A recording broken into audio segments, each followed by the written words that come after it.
Tonight at 6, if you're looking around for a new or maybe a used car, you may have certainly noticed, there is not much to choose from these days.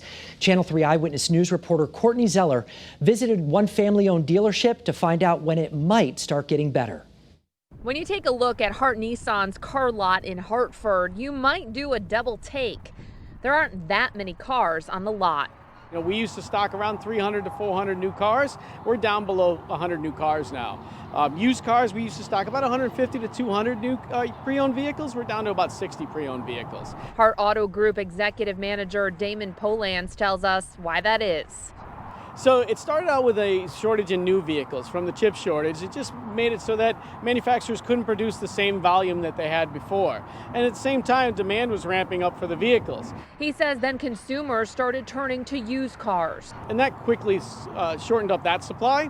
And ultimately, now we have a shortage in all vehicles. It's not just a local issue, but a global one. In the last few months, the chip shortage hasn't gotten much better.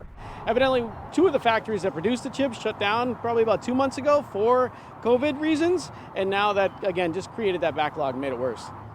Consumer Reports estimates as many as 8 million vehicles won't be produced this year because of chip manufacturing issues. So far, right now, they're saying this is going to project out for at least the next 12 months of abnormal car flow, but they said it'll start to ramp up and get a little bit better to the point where, probably won't have 400 cars on stock, but at least maybe we can get into the 150, 200 range. And if you're looking for that perfect vehicle, he says, don't get discouraged. You should still talk to a salesperson.